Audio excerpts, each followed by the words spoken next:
জুবিন গার্গ আগের একটি এপিসোডে মানুষটাকে তুলে ধরার চেষ্টা করেছিলাম, কিন্তু যার ব্যাপ্তি এত বিশাল তাকে কি একটি এপিসোডে ধরা যায়? উত্তরটা সত্যিই না। তাও আবার যখন ওই মানুষটার মৃত্যু নিয়ে রয়ে গেছে এক গভীর রহস্য। সত্যি কি জুবিন গার্গের মৃত্যু দুর্ঘটনা নাকি ষড়যন্ত্র? পরিকল্পিতভাবে কি সরিয়ে দেওয়া হলো জুবিনকে? সুপরিকল্পিত ষড়যন্ত্রের ছক। সত্যিটা ঠিক কি? উঠে আসছে একের পর এক চাঞ্চল্যকর তথ্য।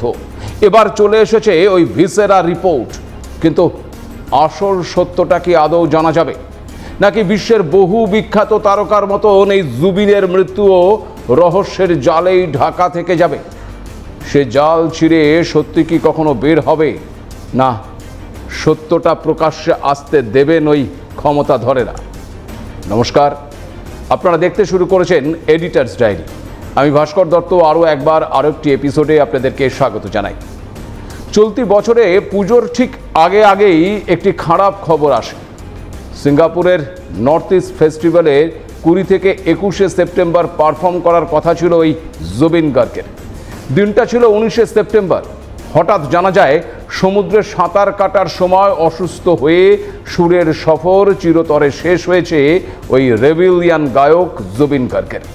যদিও প্রথমে একাধিক সংবাদ মাধ্যম দাবি করে যে ওই স্কুবা ডাইভিংয়ের সময় অসুস্থ হয়ে মৃত্যু হয়েছে তার, তবে শুরু থেকেই ওই জুবিনের মৃত্যুর বিষয়টি নিয়ে একটি ধোঁয়াশা তৈরি হয়।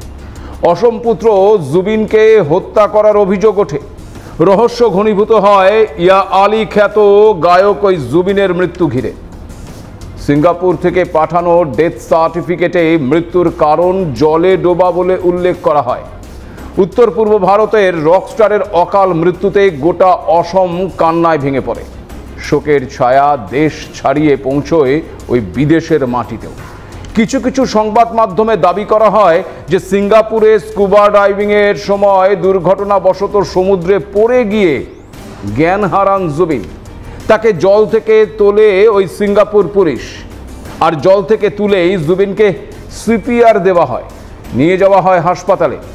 আর তখন জানা যায় ইন্টারনাল ইনজুরি হয়েছে ওই গায়কের, তবে তারপরেও শেষ রক্ষা হয়নি।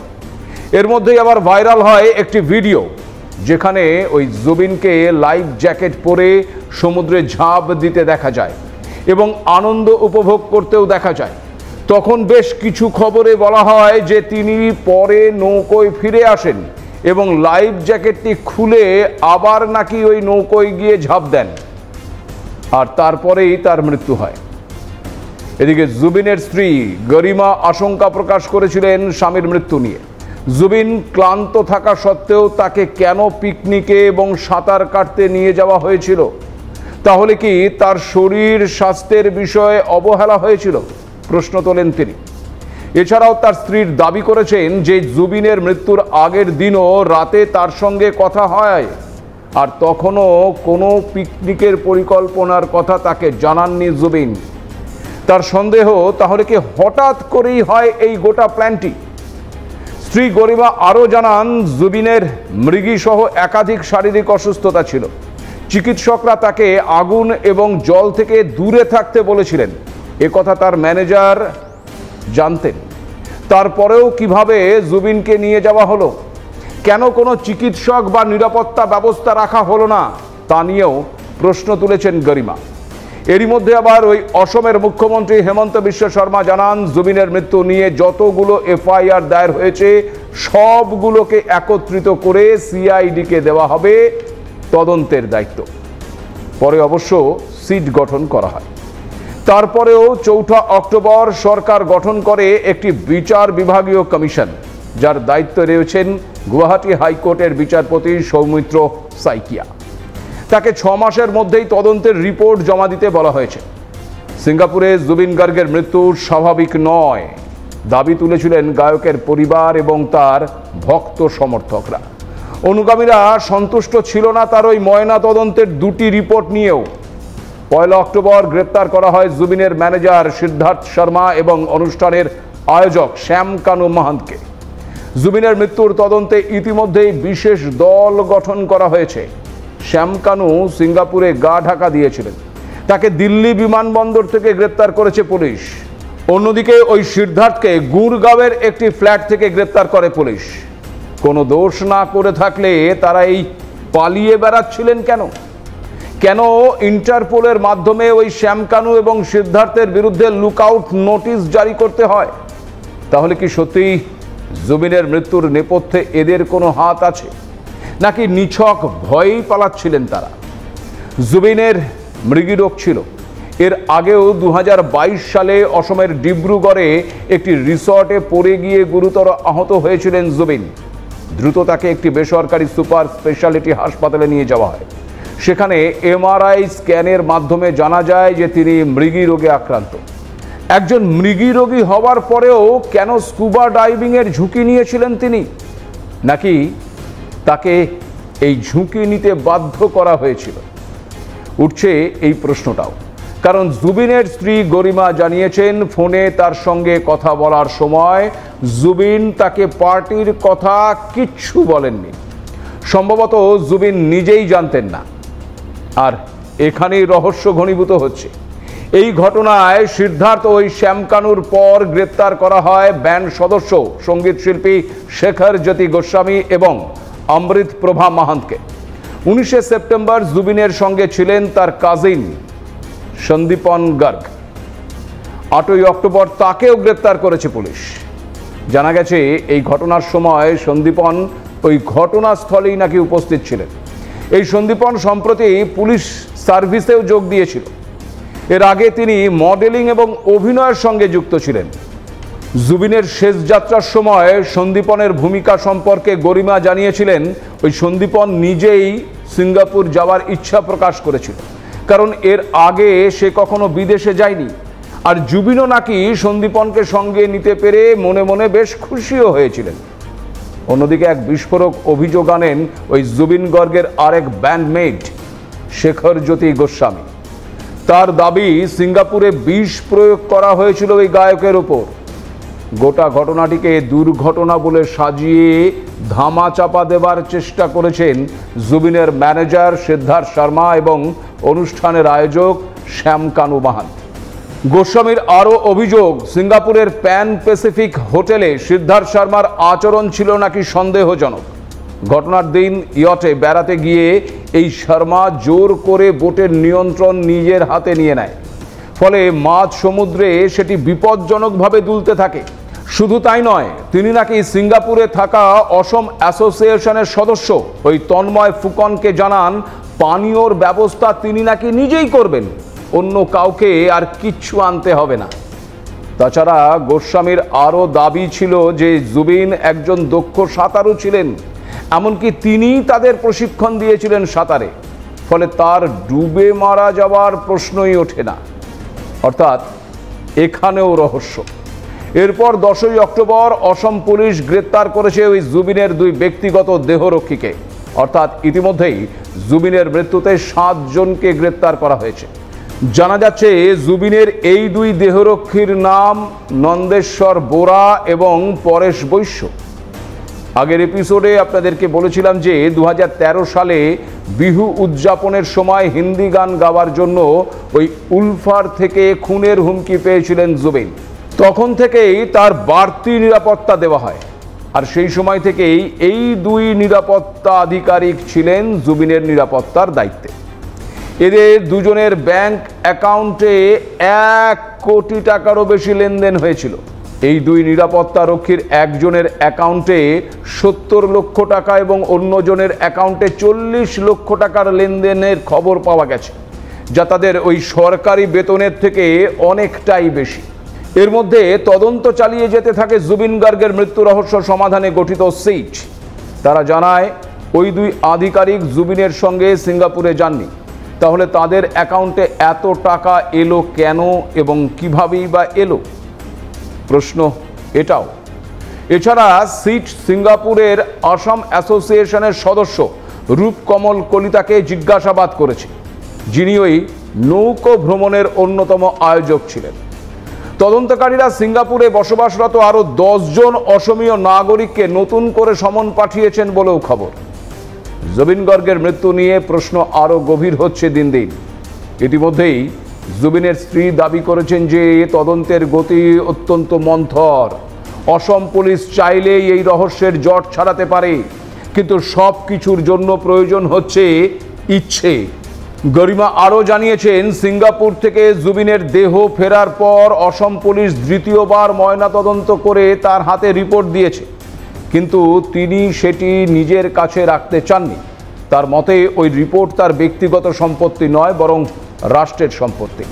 তাই তিনি সেটি সরকারকে ফিরিয়ে দিতে চান। এবার সরকার ঠিক করবে সেটা প্রকাশ করা উচিত কি উচিত নয়। তবে জুবিনের মৃত্যুর ন্যায় বিচারের জোর দাবি জানিয়েছেন গরিমা। পুরো অসমের মানুষ তার সঙ্গে রয়েছে, সঙ্গে আছে জুবিনের অগণিত অনুগামীরা। কিন্তু ওই যে শুরুতেই বললাম, বিশ্বের বহু বিখ্যাত তারকার মৃত্যু রহস্য ঢাকা পড়ে রয়েছে এখনো। এক্ষেত্রেও কি সেই আশঙ্কাও কি দিচ্ছে? কোন কোন খ্যাতিমান তারকার মৃত্যুতে অনুরাগীরা কান্নায় ভেঙে পড়লেও সেই মৃত্যুর রহস্যই থেকে গেছে। প্রশ্ন এটাও যে কারা লাভবান হতে পারত ওই জুবিনকে সরিয়ে দিলে। জুবিন গর্গের মৃত্যু দুর্ঘটনা নাকি পরিকল্পিত ষড়যন্ত্র? এই প্রশ্ন আজ অসমের ঘরে ঘরে, চায়ের দোকান থেকে শুরু করে সোশ্যাল মিডিয়ার প্রতিটি ওয়ালে। মৃত্যুর এতদিন পরেও জুবিন গর্গকে ঘিরে রহস্য যেন আরও ঘনীভূত হচ্ছে। তদন্তের অগ্রগতি যত এগোচ্ছে ততই বেরিয়ে আসছে নতুন নতুন তথ্য, যা এই মৃত্যুকে সাধারণ অ্যাক্সিডেন্ট বলার সুযোগ একেবারেই কমিয়ে দিচ্ছে। শনিবারই জুবিনের ভিসেরা রিপোর্ট সিটের হাতে এসে পৌঁছেছে। সিটের প্রধান অসমের স্পেশাল ডিজিপি এমপি গুপ্তা জানিয়েছেন, ইতিমধ্যেই সেন্ট্রাল ফরেন্সিক সায়েন্স ল্যাবরেটরি থেকে পাওয়া জুবিন গর্গের দীর্ঘ প্রতীক্ষিত এই ভিসেরা রিপোর্টটি গুয়াহাটি মেডিকেল কলেজের একটি মেডিকেল কমিটির কাছে হস্তান্তর করা হয়েছে। ওই কমিটি চূড়ান্ত ময়নাতদন্তের প্রতিবেদন প্রস্তুত করবে, আর চূড়ান্ত ময়নাতদন্ত প্রতিবেদন পাওয়ার পর তা আদালতে জমা দেওয়া হবে, যা থেকে জুবিনের মৃত্যুর সঠিক কারণ জানা যাবে বলেও আশা করা হচ্ছে। এদিকে ইতিমধ্যেই আবার সিঙ্গাপুর ভিত্তিক 10 জন এনআরআইকে দ্বিতীয়বার নোটিশ পাঠানো হয়েছে, যারা এর আগে ভারতের তরফে জারি করা সমন সত্ত্বেও হাজিরা দেননি। সিঙ্গাপুরের অ্যাটর্নি জেনারেলের অফিস এখন ভারতের অনুরোধের বিষয়ে সিদ্ধান্ত নেবে বলে জানিয়েছেন সিটের প্রধান। মূলত সিঙ্গাপুরে জুবিন গর্গের শেষ দিনগুলোর সম্পর্কে সূত্র পেতে চাইছে তদন্তকারীরা। এখন প্রশ্ন হচ্ছে, কারা লাভবান হতে পারে ওই জুবিনকে সরিয়ে দেওয়ার পর? সিটের অনুমান, এখানে শুধু ব্যক্তিগত দ্বন্দ্ব নয়, বাণিজ্যিক এবং রাজনৈতিক দুই ধরনের স্বার্থই জড়িত থাকতে পারে। দেখুন, অসম এবং উত্তর পূর্বের মিউজিক জগতে এই জুবিন গর্গ ছিলেন একছত্র আধিপত্যকারী একটি নাম। তার প্রতিটি নতুন গান, কনসার্ট বা ব্যান্ডিং কোটি টাকার বাজার তৈরি করত। এমন একজনকে সরিয়ে দিলে বাজারে শূন্যতা তৈরি হবে, আর সেই শূন্যতায় জায়গা করে নিতে পারবে নতুন কিছু শক্তি। এটিকে একটি প্ল্যান। দ্বিতীয়ত, জুবিন কখনো খোলাখুলি দলীয় রাজনীতিতে নামেনি ঠিকই, কিন্তু তার বক্তব্য, গানের মধ্যে থাকা সমাজ ভাবনা এবং মানুষের ওপর তার প্রভাব অনেক সময় রাজনৈতিক শক্তিগুলোকে অস্বস্তিতে ফেলেছিল। বিশেষ করে জাতপাত, ধর্ম এবং আঞ্চলিক বিভাজনের রাজনীতির বিরুদ্ধে তার বার্তা অনেককেই চ্যালেঞ্জ জানিয়েছিল। তাই অস্বস্তির কাঁটাকে উপড়ে ফেলতেই কি জুবিনকে হত্যার ছক? তাছাড়া জুবিনের খুব কাছের ঘনিষ্ঠ মহলের কিছু বিষয় জুবিনের মৃত্যুকে আরো জটিল করে তুলেছে। এখন ওই ভিসেরা রিপোর্টে যদি মাদক, বিষ বা অস্বাভাবিক রাসায়নিক উপাদানের উপস্থিতি ধরা পড়ে, তাহলে গোটা মামলাটায় একটা নাটকীয় মোড় নিতে পারে। কিন্তু যদি রিপোর্ট নর্মাল আসে, তাহলে তদন্ত আরো কঠিন হয়ে যাবে, কারণ প্রমাণের অনেকটাই তখন ওই সাক্ষ্য আর টাইম লাইনের উপর নির্ভর করবে। তবে জুবিনই একমাত্র নন। চিরকালের জন্য রহস্যে ঢাকা পড়ে গেছে বহু তারকার মৃত্যু। যেমন এই বাংলারই মহুয়া রায়চৌধুরী। 1985 সালের 22শে জুলাই, ঠিক 40 বছর আগে মহুয়ার আগুনে পড়ে মৃত্যুর খবর পাওয়া গিয়েছিল। তার গায়ে আগুন কিভাবে লাগলো সেই রহস্যের সমাধান আজও অধরা। তার স্বামীর বক্তব্য ছিল কেরোসিনের স্টোভ ফেটে নাকি অগ্নিদগ্ধ হয়েছিলেন মহুয়া। পরে তদন্তে দেখা যায় স্টোভে আদৌ কেরোসিনই ছিল না এবং ওই স্টোভটিতে দুর্ঘটনার বিন্দুমাত্র ইঙ্গিতও পাওয়া যায়নি। আরও ধোঁয়াশা তৈরি করেছিল ওই মহুয়ার শরীরে থাকা আঘাতের চিহ্নগুলো।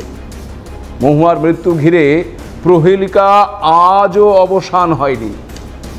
এই তালিকায় নাম আছে বলিউড অভিনেত্রী দিব্যা ভারতীরও। 1993 সালে 7 এপ্রিল নিজের ভার্সোভার ফ্ল্যাট থেকে পড়ে গিয়ে মারা যান তিনি। তখন তার বয়স ছিল মাত্র 19 বছর। পরিবার থেকে বলা হয়েছিল টাল সামলাতে না পেরে নাকি পড়ে গিয়েছিলেন তিনি। তবে অভিযোগ উঠেছিল এটা দুর্ঘটনা নয়, একেবারে পরিকল্পিত খুন। এর পেছনে আজও জড়িয়ে আছে নায়িকার স্বামী সাজিদের নাম, কিন্তু কিছুই প্রমাণ মেলেনি। তাই কয়েক বছর পর দিব্যা ভারতীর মৃত্যুর তদন্ত বন্ধ করে দেয় পুলিশ। 1980-র দশকে বলিউড কাঁপানো অভিনেত্রী পারভিন বাবির মৃত্যুও কিভাবে হয়েছিল তা কেউ জানে না। ফ্ল্যাটের দরজা ভেঙে তার দেহ উদ্ধার করা হয়েছিল। তালিকায় আছেন বলিউডের প্রথম সুপারস্টার নায়িকা শ্রীদেবীও। 2018 সালে 24 ফেব্রুয়ারি দুবাইয়ের একটি 7 তারা হোটেলে বাথটব থেকে অচৈতন্য অবস্থায় তাকে উদ্ধার করা হয়। পরে তাকে মৃত বলে ঘোষণা করা হয়। বাথটবের জলে ডুবে কেউ কিভাবে মারা যেতে পারে তা আজও অস্পষ্টই থেকে গেছে, ফলে রহস্য থেকেই যাচ্ছে। সুশান্ত সিং রাজপুত লকডাউনের সময় 2020 সালে এই 34 বছর বয়সী প্রতিভাবান অভিনেতার দেহ তার নিজের ফ্ল্যাটের ভেতর থেকে ঝুলন্ত অবস্থায় পাওয়া যায়। বিষয়টি আত্মহত্যা বললেও তার মৃত্যু নিয়ে সন্দেহ থেকেই গেছে। তালিকায় আছেন অভিনেত্রী জিয়া খানও। এছাড়াও বিশ্ববিখ্যাত পপ সম্রাট ওই মাইকেল জ্যাকসনের আকস্মিক মৃত্যু নিয়েও রহস্য থেকে গেছে। আরও রহস্য ঘনীভূত হয়েছে যখন তার ডেথ সার্টিফিকেটে অন্য কারো সাইন দেখা গেছে। এছাড়াও 1962 সালের 5ই আগস্ট লস অ্যাঞ্জেলসের ব্রেন্টউডে নিজের বিলাসবহুল বাড়িতে মৃত অবস্থায় পাওয়া যায় আবেদনময়ী বিশ্বখ্যাত নারী মেরিলিন মনরোকে। মাত্র 36 বছর বয়সে তার মৃত্যু রহস্য হয়েই থেকে গেছে। বিখ্যাত রক সিঙ্গার জিম মরিসনের মৃত্যুও রহস্যে ঢাকা। ডাক্তারেরা তার মৃত্যুর কারণ হিসাবে অতিরিক্ত মদ্যপানকে উল্লেখ করলেও মরিসনের দেহের ময়না তদন্ত কখনোই হয়নি। এছাড়াও রক অ্যান্ড রোলের দুনিয়ায় রাজা দ্য কিং এলভিস প্রেসলির মৃত্যু নিয়েও থেকে গেছে রহস্য।